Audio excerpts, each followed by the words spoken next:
On arrive à 200, on aime énerver les bolides. Faut que tu payes au présent pour la grosse commission de brocoli. Et arrête de stressant, détendu quand on croise la peau. Salut tout le monde, aujourd'hui on se trouve pour le débrief de Ajax OM. Donc ce match nul complètement fou, 3 buts partout entre l'Ajax et l'Olympique de Marseille. Et donc ce bon résultat, moi je suis satisfait, ce bon résultat. Vous dites-le moi en commentaire si vous êtes satisfait du résultat et du match de nos Marseillais. Donc moi je vous le dis tout de suite, hein, je suis satisfait du match de l'OM. Parce qu'il y a 3-3 mais on aurait pu le gagner, comme on aurait pu le perdre aussi. Parce que ça a vraiment été un match de fou des deux côtés. Et j'ai kiffé regarder ce match. J'ai préféré regarder ce match que Marseille-Toulouse il y a 4 jours. Et donc, la composition d'équipe de Poncho à Bardonardo, on va en parler. Cette composition d'équipe en 4-3-3 ou en 4-4-2, non 4-3-3. Avec en gardien Paul Lopez, à gauche Lodi, à droite Klose, une charnière centrale composée de Mbamba et Gigo. Mbamba, on va en parler plus tard, parce qu'il y a pas mal de choses à dire à son sujet. Et Gigo un petit peu aussi. Et aussi, en fait, les 4 défenseurs, je vais en parler d'eux. Un milieu de terrain composé de Kondogbia, Rongier.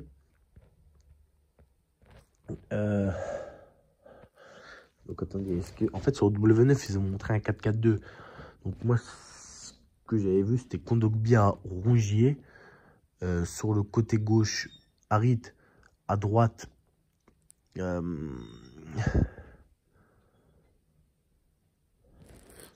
NGI, dans l'axe Aubameyang. Bah, bref, je sais même plus c'était quoi exactement la compo. Il y avait Unai aussi au milieu de terrain. Non, un 4-3-3 avec au milieu de terrain Rongier, Unai, Kondogbia. À gauche, Harit. À droite. Non, attendez, je suis complètement... Non, peut-être qu'à gauche, c'était Aubameyang. Non, bref, en fait W9, ils m'ont complètement... Parce qu'en fait, ils ont mis un 4-4-2. Mais c'était pas un 4-4-2 en soi, c'était un 4-3-3. Il me semble qu'Aubameyang était plus... C'était ce côté gauche. Ndiaye à droite. Ouais, bon bref, c'était un truc comme ça. Il y avait Ndiaye, Aubameyang, Unai devant. Unai en 10, je crois. Et donc ce match nul, 3 buts partout. Donc on commence match sur match avec un but encaissé assez rapidement. Au bout de 10 minutes, je crois. Hein, sur une relance du gardien de l'Ajax. Et Mbamba qui loupe complètement sa tête, qui se fait lober, qui n'attaque pas son ballon comme il le faut et qui se fait lober. Et derrière Borges qui part au but et qui trompe Paul Lopez en face à face. 1-0 pour l'Ajax sur leur premier but. Le début de match marseillais, l'entame n'a pas été bonne. Hein. Ça, par contre, je suis pas satisfait des deux entames. Hein. Les deux entames, on n'a pas réussi de l'entame de deuxième mi-temps. Mais l'entame de première mi-temps, je suis pas satisfait. On prend un but. Sur un corner, à la 20e, au deuxième poteau, c'est Berguise qui se retrouve tout seul au deuxième poteau, qui met une volée parfaite, magnifique. Paul Lopez ne bouge même pas. 2-0 au bout de 20 minutes, on se dit, moi à ce moment-là, je me suis dit, ça se tourne, on va prendre 3-4. On va prendre une tatane, on va prendre une volée. Et puis 3 minutes plus tard seulement, Klose qui nous met ce magnifique but. Klose qui a encore fait un énorme match. Franchement, Klose, meilleur Marseille depuis le début de saison. J'arrête pas de le répéter, mais meilleur Marseille depuis le début de saison. Qui passe entre deux défenseurs de l'Ajax et qui fait cette frappe puissante croisée petit filet opposé magnifique. 2-1. On relance tout et il y a eu aussi à 1-0 pour l'Ajax, un face-à-face manqué par Aubameyang qui fait vraiment le mauvais geste, qui est en train de piquer ce ballon, mais qui la met sur le gardien. Je vous avoue que à ce moment-là, il m'a énervé. Mais à la 38e minute, il nous a rendu heureux car il a égalisé à deux partout. Sur cette frappe où il glisse un peu, sur une passe d'Harit. Harit de passe décisive en première mi-temps.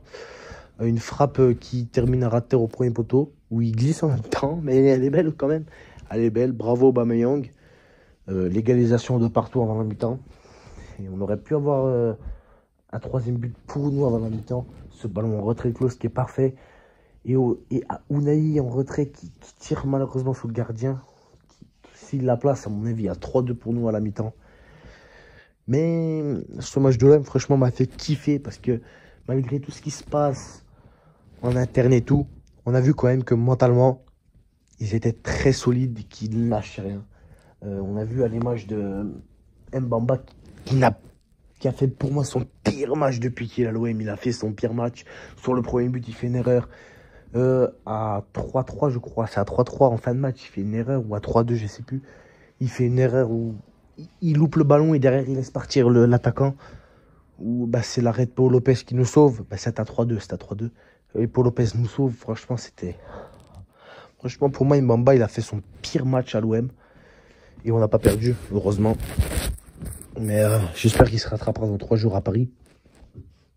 Et donc, ce troisième but de l'Ajax pour Taylor.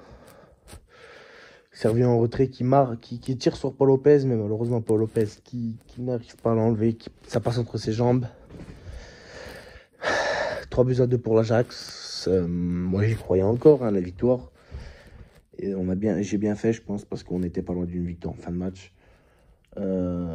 On a cette occasion, comme je vous ai dit, où Mbamba se trouve complètement et derrière l'attaquant de l'Ajax part.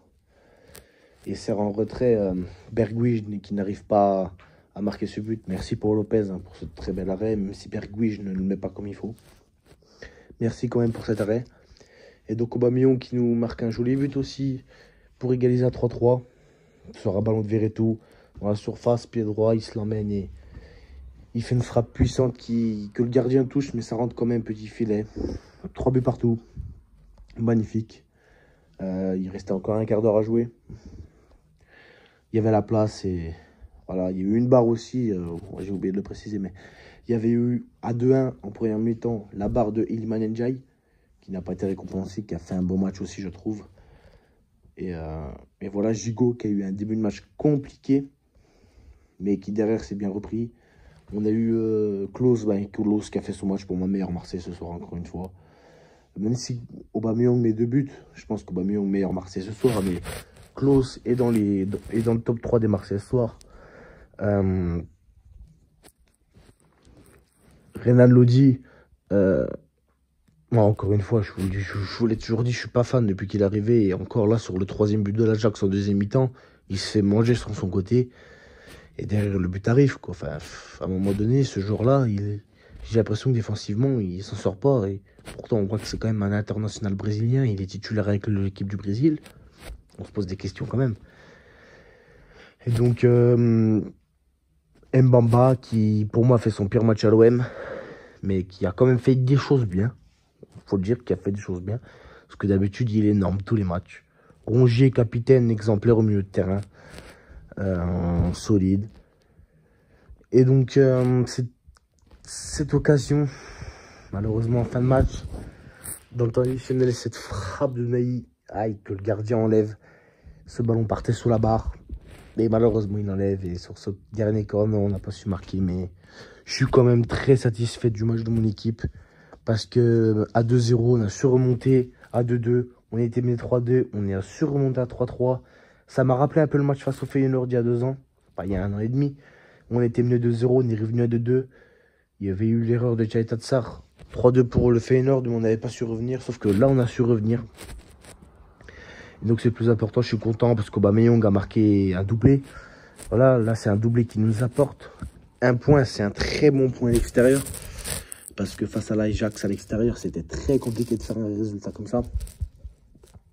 Il y a beaucoup de gens qui nous voyaient perdre avec ce qui se passe en ce moment. Avec Marcelino, Longoria, McCourt, Ribalta et tout ça. Et les supporters. Mais franchement, c'est un bon résultat à l'extérieur. Et moi, je suis satisfait. Dites-le moi en commentaire si vous êtes satisfait du match de l'OM et vous êtes satisfait du résultat. Moi, je suis satisfait. Les clubs français, cette semaine, en Coupe d'Europe, eh ben, ils ont fait de bons résultats. Je crois qu'il n'y a pas eu de défaite, je crois. Je crois, hein, je suis pas sûr. Je crois que Rennes, ils ont gagné 3-0 encore aujourd'hui. Toulouse, ils ont fait 1-1. Franchement, c'est des bons résultats. Et puis tant mieux. Puis l'OM, ils ont arraché le match nul à 3 partout. C'est un très bon point extérieur, je le rappelle. Même si on aurait pu en prendre 3. On aurait pu être mené encore 4-2. Donc le 3-3, on va le prendre. Moi, je suis très content de faire 3-3. Je suis très satisfait de mon équipe. Et je vous le dis, je suis très confiant pour le match de dimanche. Même si défensivement, ça a été compliqué. J'espère que Mbamba fera un gros match comme la saison dernière à Paris. Mais moi, je reste quand même confiant pour le match à Paris. Même si c'est dans 3 jours, ils ont 2 jours de plus en repos. C'est pas grave, ça c'est le mental. C'est là qu'on verra si l'OM ils sont forts mentalement. S'il y a des fêtes à Paris, il y a des fêtes à Paris. S'il y a match nul, c'est victoire, on verra.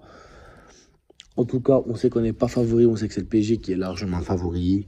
Voilà. Mais bref, je suis satisfait du match de ce soir. C'est un bon point pris à Amsterdam. Et je pense que cette campagne de Ligue Europa pourrait bien se passer. Voilà, le premier match de ces matchs compliqués s'est plutôt bien passé, où l'OM a été combatif et s'est bien battu.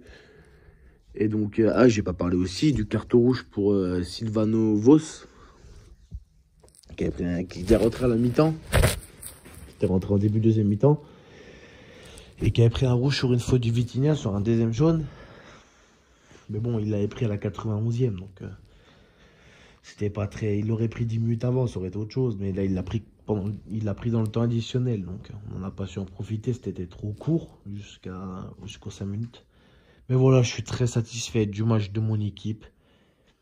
Et je suis confiant pour la suite. Bref, les gars, j'espère que vous avez kiffé ce débrief. Si c'est le cas, n'hésitez pas à me le dire en commentaire. Partagez, likez, abonnez-vous si ce n'est pas déjà fait. Moi, je vous dis à plus pour de prochaines vidéos. Ciao les frérots.